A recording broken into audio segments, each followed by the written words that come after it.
Hey, this is Greg with the Giving Crowd. You know, of all the things that we deal with, one of the things that's the most challenging in helping people resolve is this issue of inheritance. It's probably natural. I mean, I have three daughters, and one of my wife and I's greatest concerns and desires is for those girls to launch and have a fruitful marriage and children and family and future. And so as you think about inheritance, there's a lot of emotional issues that can address that decision process, aside from any tax issues or business issues. So I'd like to give you four things that I've learned over the years, four suggestions for you to consider as you think about your own children's inheritance. And many of these are universal, whether you have a modest situation or tens or hundreds of millions of dollars. So here we go. The first one I'd say is don't insulate. It's natural to try to prevent some of the hardships and challenges and burdens and headaches that we went through as we were growing up. And you hate for your kids to go through those same tears and frustrations and stresses. But a danger can be that you insulate your children from the very things that might otherwise draw them to the Lord, the very things that He might use to have them engage in a deeper relationship of trust with Him. If we give our kids all kinds of stuff, it can create a salve around them that can give an unrealistic view of life. So one caution would be to don't insulate. Number two is stagger inheritance.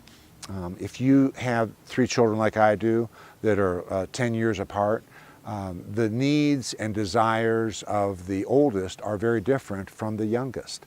You might have children that are right out of college, and their wisdom and their life experience is different now than it will be 10 or 20 years from now. Life can be messy. I'll give you an example. I grew up in a very middle-class family.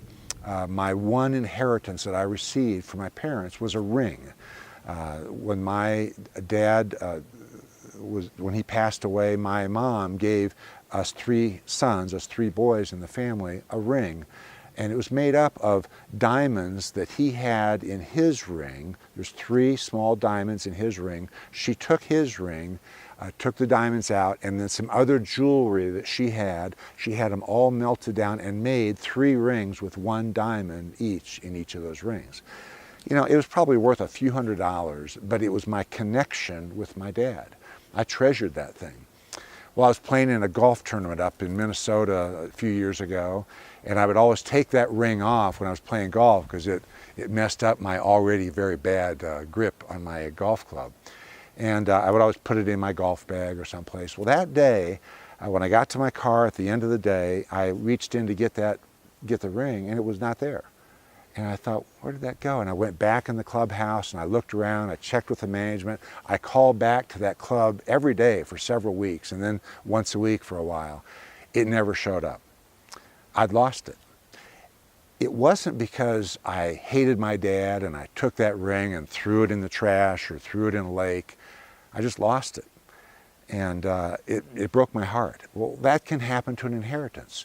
You could bless your 25-year-old with something, and they invest that inheritance and the economy goes south. They have a marriage that blows up. They get into a business relationship with somebody that's crooked. All kinds of things can happen, but if you have staggered the inheritance over time, then that second little block, whether it's a few $100,000s or millions, that's another inheritance that can come to them after some of life has passed by. Number three, start now. If your desire is to give your children a lot of money, and we have folks that say, look, if I've raised my kids, if I get them through college, that's all they're getting. That's fine, that's your call. But we do work with folks that want to give their children a lot of money. And I say to those people, if you desire to give your children a lot of money, don't wait until you've died and all of a sudden dump hundreds of thousands or millions of dollars on them. If you want to give your children a lot of money, start now. Don't wait.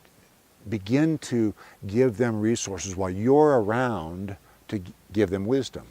Worked with a family on the West Coast who owns some very significant real estate properties, big apartment complexes and shopping centers. And I was meeting with the husband one evening, and he had 2 sons in their 20s, and their kids are doing fine, they're working. And this was one of these families that they wanted to give a lot of wealth to the children. And I said, keep in mind that the boys, all they know is the fruit of your decades and decades of work. They've never dealt with all the stuff that you've had to deal with to get to where you are. So I said, if you want to give them a lot of money, start now. Help them buy a rental house or a duplex or a little strip mall or something, so they can deal with tenants and leases and leaky roofs and plumbing issues and the city and zoning and all. Let them begin to step into your shoes rather than dumping all kinds of money on them when you die. And then number 4, model generosity. If you want to leave wealth to your children, don't just leave them wealth for personal consumption. Help them to follow in your steps of generosity. Model that for them and begin now. So this last Christmas, for example, we, with our 3 daughters, we told them that at Christmas we had allocated a certain amount of money out of our foundation, and we asked them to pick the charities that were closest to their hearts, and we would send some of the money from our family foundation to those charities in their name. It's a way for them to begin to whet their taste buds on the joy of generosity, of seeing some of the resources that they've been blessed with to impact lives or impact an organization or charity that they care about. So those are 4 things for you to consider. There's probably others, and you may have different opinions on these different items. These are just things I've observed over the years. Don't insulate your children from what might create growth. Help them to start now if you're going to give them wealth, stagger inheritance over time, and then model generosity. Hope that's helpful. We'd love to talk to you soon.